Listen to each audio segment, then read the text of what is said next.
जय हिंद दोस्तों।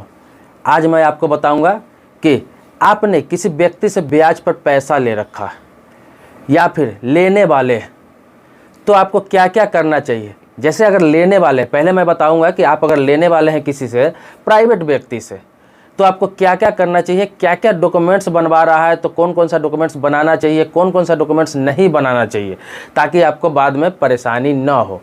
या फिर कोई ब्याज पे पैसा लेके फंस चुका है और वो दे नहीं पा रहा है, उसे काफ़ी परेशानी हो रही है, उसको गलत गलत पेपर बना के उस पर दबाव बनाया जा रहा है, तो इसका भी सलूशन बताऊंगा कि आप क्या करेंगे कि इसका समाधान निकल जाए। बस आपसे रिक्वेस्ट करूंगा कि ये सारी जानकारी के लिए आप पूरे वीडियो में बने रहेंगे, वीडियो स्किप नहीं करेंगे और इस वीडियो को आप लाइक जरूर कर देंगे। देखिए, सबसे पहले तो मैं ये सलाह देना चाहूँगा आपको कि कभी भी आपको लोन की ज़रूरत पड़े तो कोई ना कोई बैंक से ले, जहाँ जिस बैंक में आपका अकाउंट है, चाहे वो सरकारी बैंक हो, प्राइवेट बैंक हो, या फिर वहाँ से नहीं हो पा रहा है, आपके पास पूर्ण रूप से डॉक्यूमेंट्स नहीं वहाँ पे फिलफुल हो पा रहा है, तो आप किसी वित्तीय संस्था से ले जो सरकार द्वारा मान्यता प्राप्त है, या फिर कोई फाइनेंस कंपनी से ले जहाँ पर टर्म कंडीशन आपको पूरा बता के कुछ भी लोन दिया जाता है और उसका एक सिस्टम होता है।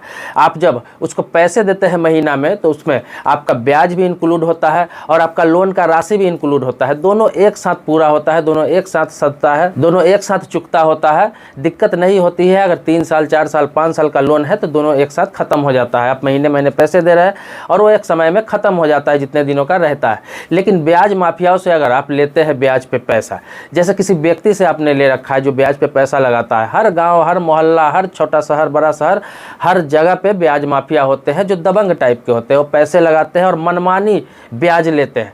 कोई तो पैसा लगाकर डेली बेस पर उसकी वसूली करते हैं, पैसे नहीं देने पर मारने पीटने की धमकी देते हैं। तो आपको सबसे पहले बता दूं कि आपके पास कभी भी पैसा आए, कुछ भी पैसा आए, तो आप गोल्ड में ज़रूर इन्वेस्ट करें, मतलब सोना खरीद के कुछ ज़रूर रखें। सोना से क्या होता है, अगर आपके पास 2 तोला 3 तोला 4 तोला भी सोना है तो अभी क्या है कि 50,000 60,000 70,000 रुपये ऐसे तोला चला जाता है कभी कभी। अभी 1 साल 1.5 साल पहले 25,000 से 30,000 रुपये तोला सोना था, लेकिन अभी 60 से 70,000 रुपये तक चला गया हुआ है।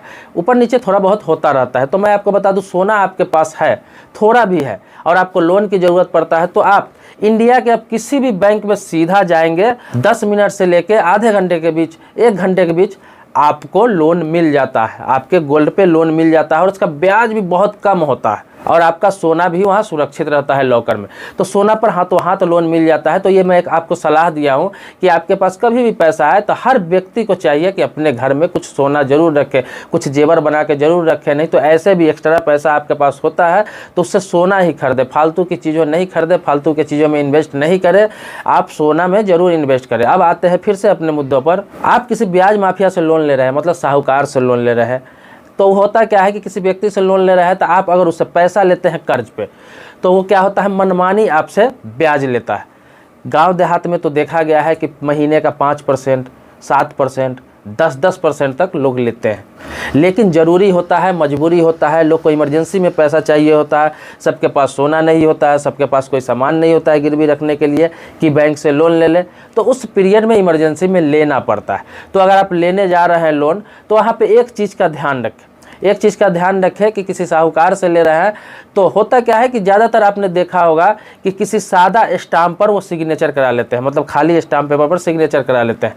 वो काम आप कतई ना करें, क्योंकि खाली स्टाम्प पर अगर सिग्नेचर आप कर देते हैं तो होता क्या है कि उस स्टाम्प पर वो कुछ भी लिख सकता है। आपने जो पैसा लिया, मान लिया कि उससे 50,000 रुपये आप ले रहे हैं, वो हो सकता है उस पर 2 लाख भी मेंशन कर दे। जब आप पैसा देने में आनाकानी करेंगे या फिर आपके पास समय पर पैसा नहीं हो पाएगा तो वो वहाँ पर 2 लाख 1.5 लाख भी मेंशन कर लेगा, कुछ भी लिख लेगा, क्योंकि आपका सिग्नेचर रहेगा, फिंगर रहेगा, फिर आपको बाद में भारी मुसीबत का सामना करना पड़ सकता है। तो आप किसी से ब्याज पर ले रहे हैं और पेपर बना रहे हैं, एग्रीमेंट बना रहे हैं, तो खाली पेपर पर तो साइन करें ही ना करें। हाँ, एक काम करें कि एग्रीमेंट जरूर बनाइए, आपके भले के लिए भी है और उसके भले के लिए भी है। चाहे वो स्टाम्प पेपर पर बन रहा हो या फिर सादे पेपर पर बन रहा है रेवेन्यू स्टाम्प देकर, तो उस पर सारी बातें आप लिख लें कि मैं इतना पैसा ले रहा हूँ, हो सके तो ब्याज का जो परसेंटेज है वो भी लिख ले। इसके साथ साथ ये बात जरूर लिखे, खास बात बताने जा रहा हूँ कि ये बात जरूर लिखे कि जो आप महीने में ब्याज दे रहे हैं, वो ब्याज का पैसा ले रहा है, या फिर उसमें जो पैसा आपने लिया है वो भी कुछ माइनस हो रहा है, दोनों साथ में ले रहा है। जैसे कि आपने 50,000 रुपया लिया और उसका ब्याज मान लिया कि 2,000 रुपया कह रहा है, परसेंटेज कितना भी हो, मैं एग्जांपल के तौर पे दे रहा हूँ, 2,000 रुपया कह रहा है कि ब्याज आपको देना पड़ेगा महीने का, या 3,000 देना पड़ेगा, या 5,000 देना पड़ेगा। तो आपको देखना है कि क्या खाली ये ब्याज है या फिर कुछ पैसा जो आपने पैसा लिया है उसमें से भी माइनस हो रहा है। जैसे होता कभी कभी है कि 3,000 ब्याज का हुआ, 2,000 रुपया आपका हर महीने उसमें से भी माइनस हो रहा है। ऐसे ऐसे करके पैसा एक समय में ख़त्म भी हो जाता है। लेकिन ज़्यादातर होता है कि गाँव में, छोटे कस्बों में और छोटे शहरों में ये लोग ऐसा करते हैं कि सिर्फ ब्याज लेते हैं, आपका जो पैसा रहता है वैसे ही रहता है। तो ये भी मेंशन करा ले, सिर्फ ब्याज है तो ब्याज ही मेंशन करा ले कि मैं ब्याज देता रहूँगा, जब पैसा होगा तो मैं आपकी पैसा दे दूँगा। या फिर अगर साथ में दोनों हो रहा है तो दोनों मेंशन करवा ले। और इसके बाद काम क्या करे कि उस पर सिग्नेचर करे, उनका भी सिग्नेचर होगा। इसके अलावा उसमें अपना एक गवाह जरूर बनवाए। देखते होंगे कि अक्सर लोग 2-3 गवाह उस पर बनवाते हैं, सिग्नेचर कराते हैं। तो आप एक अपना गवाह रखें जो आपका खास आदमी हो, अपना आदमी हो, जानने वाला हो, कोई रिश्तेदार हो।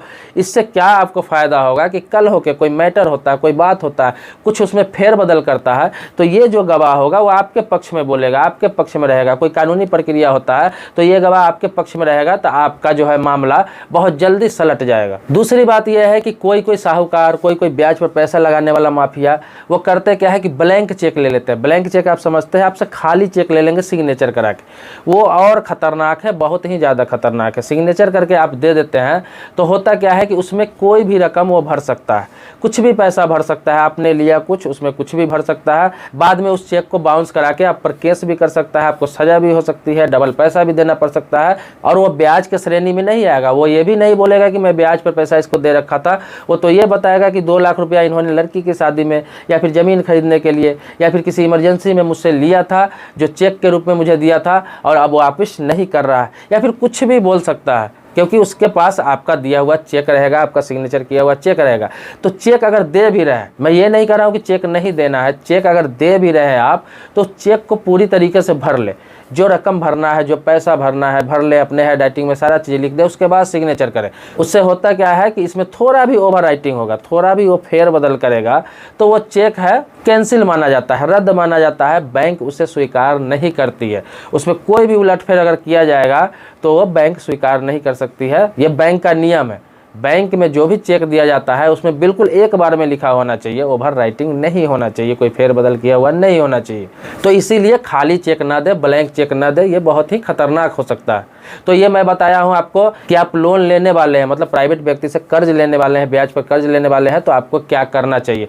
अब मैं बता रहा हूँ कि जिन्होंने ले रखा है और जिन्होंने स्टाम्प सादा दे दिया है, साइन कर दिया है, या फिर ब्लैंक चेक दे रखा है, उसे परेशानी हो रही है, उसको तंग किया जा रहा है, मारने पीटने की धमकी दी जा रही है, उसके साथ गाली गलौज किया जा रहा है, तो मैं आपके अधिकार बता दे रहा हूँ।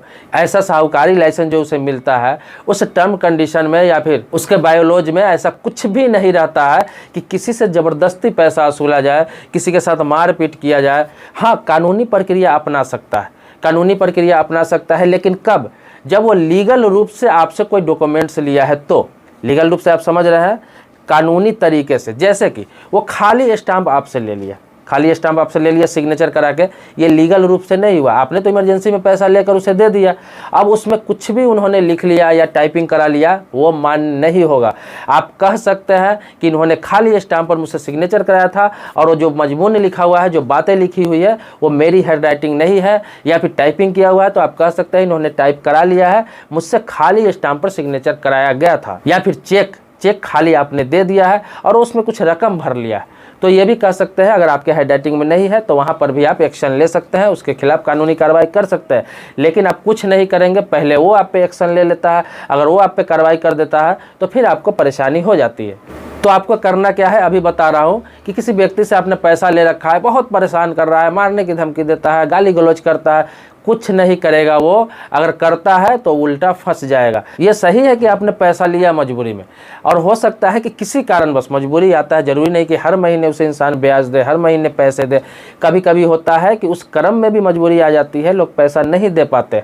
तो कानूनी प्रक्रिया है, लीगल रूप से वो कहीं भी जा सकता है, लेकिन वो लीगल रूप से जल्दी नहीं जाएगा। अगला व्यक्ति लीगल रूप से इसलिए नहीं जाता है कि उसे पता है कि मैंने गलत किया है और गलत परसेंटेज ले रहा हूँ, क्योंकि कहीं से भी इस लाइसेंस के तहत ऐसा नहीं कहा गया है कि आप महीने का 10% ले, 20% ले, 30% ले, किसी का मजबूरी का नाजायज फ़ायदा उठाए। तो आपको करना क्या है कि अगर ज़्यादा तंग किया जा रहा है, आपसे ब्लैंक चेक ले लिया है, खाली स्टाम्प पर सिग्नेचर करा लिया हुआ है, आपको डर है कि कहीं मेरे खिलाफ कुछ गलत ना कर दे, कुछ गलत उसमें ना लिख ले, कुछ अलग राशि मेंशन नहीं कर ले, तो इसके लिए आपको करना क्या है, कुछ नहीं करना है। सिंपल सा एक काम करना है, किसी एडवोकेट से आप मिले, जिसे वकील कहते हैं, आप जानते हैं, उनसे मिले और उनको ये बोले कि मुझे एक लीगल नोटिस करना है। उसको सारा मामला आप बताएंगे कि ऐसी ऐसी बात है, मुझसे सादे स्टाम्प पर सिग्नेचर ले लिया गया है या फिर ब्लैंक चेक ले लिया गया है, इसके लिए मुझे लीगल नोटिस करना है। लीगल नोटिस में क्या करना है कि मुझे उस पेपर की रिकवरी के लिए मुझे एक सादा स्टाम्प पेपर वापस कर दिया जाए, जिस पर इन्होंने सिग्नेचर करा लिया है सादा स्टाम्प पे या फिर सादा चेक ले लिया है, तो उसको वापसी के लिए आप लीगल नोटिस कर सकते हैं। अब लीगल नोटिस आप करेंगे तो आपको क्या, तो आपके पास ये प्रूफ हो जाएगा, ये आपके पास एक प्रूफ हो जाएगा लीगल नोटिस का कि आपसे ऐसा ऐसा किया गया था, आपसे खाली स्टाम्प लिया गया था सिग्नेचर करा के या खाली चेक लिया गया था सिग्नेचर करा के, और आप उसकी डिमांड कर चुके हैं क्योंकि आपको डर है कि आपके साथ कुछ गलत हो सकता है।